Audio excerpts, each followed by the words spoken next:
Welcome to our channel. Today we how to invest with Chevron, quick tutorial step by step clearly. To invest with Chevron, begin by researching the company. Familiarize yourself with Chevron's business model and financial performance. Visit a reliable financial news website for the latest updates about Chevron.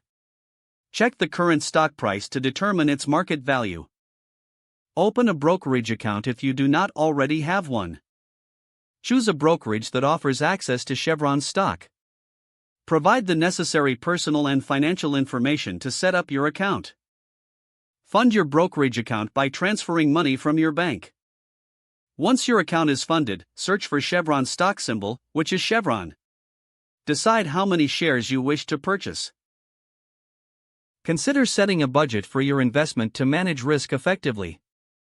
Review the order details before placing your buy order. Select the type of order you want: market order or limit order. If using a limit order, specify the price at which you want to buy. Place your order and confirm it in your brokerage account. Monitor your investment regularly to track its performance. Stay updated on Chevron's news and earnings reports. Evaluate your investment strategy as needed based on market conditions. Consider a long-term approach to maximize your potential returns.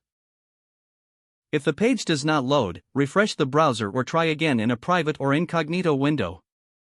Make sure you are using the correct email address, then retype it carefully to avoid small typos. If your password is not accepted, use the reset option and create a new strong password you can remember. Check your spam folder for verification or security emails, then complete any requested confirmation steps. Enable two-factor authentication if available to improve account security and reduce unauthorized access risk. After signing in, review your profile details so your contact information and settings are accurate and current.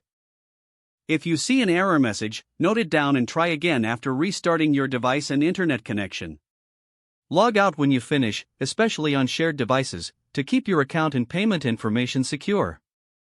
If the page does not load, refresh the browser or try again in a private or incognito window. Don't forget to like this video and subscribe to our channel for more step-by-step tech guides.